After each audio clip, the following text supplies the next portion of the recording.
Sometimes the most beautiful moments come disguised as the most terrifying ones. When Priscilla told Elvis she was pregnant, she expected celebration. Instead, she got silence, a long, crushing silence that seemed to last forever. But what Elvis was thinking during those silent moments and what he finally said when he found his voice would reveal a side of the king that even his wife had never seen before. It was the moment Elvis Presley truly became a man. Welcome to Season 2. If you believe that the most powerful moments in life happen behind closed doors between people who love each other, you're going to want to see every second of this incredible story. Hit that subscribe button because we're diving deep into the private moments that shaped the legend.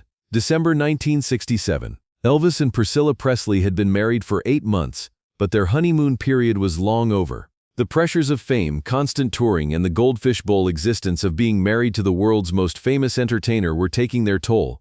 Priscilla was 22 years old, isolated at Graceland while Elvis traveled the world. She'd given up her teenage years to be with him, moved away from her family, and now found herself living a life that looked glamorous from the outside but felt increasingly lonely from within. Elvis, meanwhile, was struggling with his own demons. The movie contracts that Colonel Parker had negotiated were making him wealthy but creatively frustrated. He felt trapped in a cycle of formulaic films and soundtrack albums that didn't represent who he was as an artist. Their relationship had become strained. Arguments were more frequent. The easy intimacy they'd shared during their courtship seemed to evaporate under the pressure of public scrutiny and professional obligations. But then something happened that would change everything. It started with morning sickness that Priscilla initially dismissed as stress. Living with Elvis meant living with constant uncertainty. You never knew when he'd decide to fly to Las Vegas at 2 a.m. or when the house would suddenly fill with dozens of friends and hangers-on. But when the nausea persisted for 2 weeks, Priscilla began to suspect something else might be happening. A quiet visit to the family doctor confirmed what she'd started to hope and fear in equal measure. She was pregnant. Dr. Thompson delivered the news with a gentle smile. "Congratulations, Mrs. Presley. You're about 6 weeks along. Everything looks perfectly healthy." Priscilla sat in the doctor's office, overwhelmed by a rush of emotions she hadn't expected. Joy, terror, excitement, and profound uncertainty all crashed over her at once. How would Elvis react? They'd never seriously discussed having children. Their marriage was already under strain. Would a baby bring them closer together or push them further apart? For 3 days, Priscilla kept the secret to herself. She watched Elvis during those December evenings at Graceland, trying to imagine him as a father. Sometimes she could see it, his natural gentleness with children, his protective instincts, his capacity for love. Other times, she wondered how someone who lived such an unpredictable lifestyle could possibly be responsible for a small, helpless human being. Elvis noticed her distraction. "Baby, you seem a million miles away lately," he said one evening as they sat in the den watching television. "Is everything okay?" "Everything's fine," Priscilla replied, but they both knew it wasn't entirely true. She confided in her friend Sandy, who'd been like a sister since moving to Graceland. "I don't know how to tell him," Priscilla admitted. "What if he's not ready? What if this ruins everything?" Sandy took her hands. "Priscilla, honey, there's never a perfect time for news like this. But Elvis loves you. Whatever his reaction, it'll come from that love." December 17th, 1967. A quiet Sunday morning at Graceland. Elvis was sitting at the kitchen table reading the newspaper and drinking coffee, still in his pajamas and robe. The winter sun streamed through the windows, creating the kind of peaceful domestic scene that was rare in their hectic lives. Priscilla had barely slept the night before, rehearsing different ways to share the news. Should she make it special? Should she just say it directly? Should she wait for the perfect moment? But as she watched Elvis reading the paper, something inside her decided that this quiet, ordinary moment was perfect enough. "Elvis," she said, her voice steadier than she felt. He looked up from the sports section, noting something in her tone. "What is it, baby?" Priscilla took a deep breath. "I'm pregnant." What happened next lasted only about 30 seconds, but it felt like an eternity to both of them. Elvis didn't move. He didn't speak. He just stared at Priscilla with an expression she couldn't read.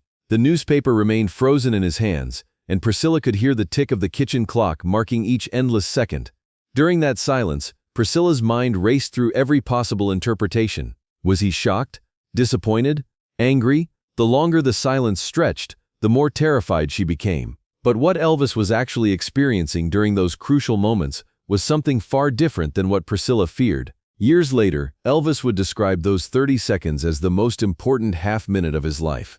In that brief space of time, everything he thought he knew about himself shifted. He'd been Elvis Presley, the entertainer, the rebel, the king of rock and roll. But in that moment, facing the reality of becoming a father, he suddenly understood that he was about to become something else entirely. The weight of responsibility hit him like a physical force. This wasn't just about him and Priscilla anymore. They were going to create a life that would depend on them completely. A small person who would carry his name, inherit his legacy, and look to him for protection, guidance, and love. Elvis later told close friends that during those silent seconds, he thought about his own father, Vernon's struggles to provide for his family, the poverty they'd endured, the times when love wasn't enough to put food on the table. He thought about his mother Gladys, who died just 9 years earlier.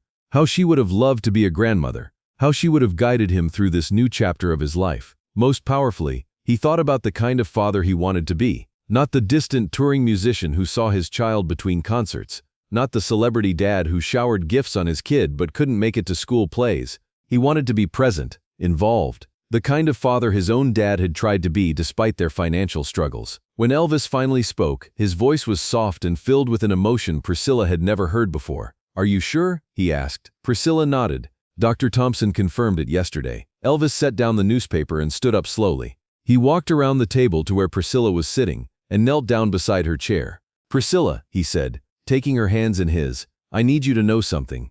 I've been Elvis Presley for the world for 12 years now, but I want to be the best father in the world for our child." Then he said something that would become the foundation of their family life. "From this moment on, everything I do, every decision I make, is going to be about what's best for our family. Not for my career, not for the Colonel, not for anyone else. Our baby is going to have a daddy who's present, who's involved, and who loves them more than life itself." What happened next surprised Priscilla even more than the silence had. Elvis began to cry. These weren't tears of sadness or fear. They were tears of overwhelming joy mixed with the weight of newfound responsibility. Elvis pulled Priscilla into his arms and held her with a tenderness that reminded her why she'd fallen in love with him in the first place. "We're going to have a baby," he whispered, as if saying it out loud made it more real. "Are you happy?" Priscilla asked, needing to hear him say it. "Happy doesn't begin to cover it," Elvis replied. "I'm going to be a daddy." From that moment on, something fundamental shifted in their relationship. The distance that had been growing between them disappeared. The arguments about his career, about their lifestyle, about their future, all of it suddenly seemed secondary to this new shared purpose. Elvis's transformation began that very day. He called Colonel Parker and announced that he was drastically reducing his touring schedule for the following year. He wanted to be home for the pregnancy and the first months of their child's life. "Elvis, this could hurt your career," Colonel Parker warned. "Tom," Elvis replied, using the Colonel's real name instead of his title. "There are some things more important than my career. This is one of them." He also made changes to Graceland itself. The master bedroom was relocated to the ground floor so Priscilla wouldn't have to navigate stairs during her pregnancy. He hired additional security to ensure complete privacy during this vulnerable time. Most importantly, he started reading Minas, everything he could find about pregnancy, childbirth, and parenting. Priscilla would often find him late at night, studying baby books with the same intensity he'd once brought to learning new songs. Over the following months, Priscilla witnessed a side of Elvis that few people ever saw. The man who could command the attention of thousands became incredibly gentle and protective with her. He would talk to the baby during Priscilla's pregnancy, singing soft songs and telling stories about what life would be like when they arrived. He converted one of the guest rooms into a nursery, personally selecting every detail from the crib to the mobile that hung above it. "I want our baby to feel loved from the moment they take their first breath," Elvis told Priscilla as they painted the nursery together. The arguments that had characterized their marriage largely disappeared. When disagreements arose, Elvis would place his hand on Priscilla's growing belly and say, "Let's not upset the baby." It became their code for remembering what really mattered. When Lisa Marie Presley was born on February 1, 1968, Elvis's transformation from entertainer to father was complete. The man who had seemed overwhelmed by the responsibility of marriage embraced fatherhood with a devotion that surprised everyone who knew him. He insisted on being present for the birth, despite it being unusual for fathers at the time. When he first held Lisa Marie, witnesses said they'd never seen Elvis look more content or more complete. "She's perfect," he whispered to Priscilla. "Absolutely perfect." The first thing Elvis did when they brought Lisa Marie home to Graceland was take her on a tour of the house. "This is your home, baby girl," he told her, even though she was only days old. "Every room in this house is filled with love for you." Priscilla later said that the pregnancy announcement wasn't just the moment they became parents. It was the moment they truly became partners. The shared responsibility of raising Lisa Marie gave their marriage a foundation it had previously lacked. Before Lisa Marie, we were two people trying to figure out how to be married in an impossible situation, Priscilla reflected years later. After Lisa Marie, we were a family with a shared mission. Everything else became secondary. Elvis's promise to be present wasn't just words. He turned down lucrative touring opportunities to be home for Lisa Marie's first steps, first words, and first birthday. He would spend hours playing with her, reading to her, and teaching her songs. The 30 seconds of silence on December 17, 1967, created ripple effects that lasted for the rest of Elvis's life. His relationship with Priscilla deepened in ways that surprised them both. His priorities shifted permanently, with family taking precedence over career, in a way that was revolutionary for a performer of his stature.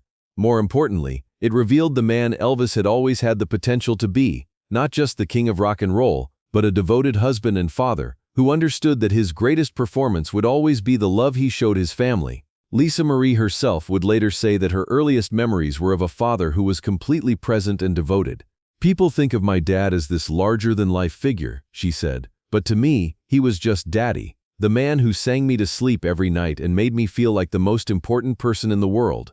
This beautiful story teaches us that real strength isn't about commanding a stage or selling millions of records. It's about being vulnerable enough to let love change you completely. Elvis's reaction to Priscilla's pregnancy announcement showed that the most powerful transformations happen not in spotlights, but in quiet kitchen moments when we choose love over fear, family over fame, and presence over everything else the world tells us matters. That 30-second silence wasn't emptiness. It was the sound of a man's entire identity reshaping itself around love. This incredible story proves that the most important performances happen off stage, in the quiet moments when we choose to become the people our families need us to be. If Elvis and Priscilla's transformation touched your heart, please subscribe to our channel and share this story with someone who understands that love changes everything. Let us know in the comments about a moment when becoming a parent changed someone you know, because these stories remind us that family is where legends truly begin.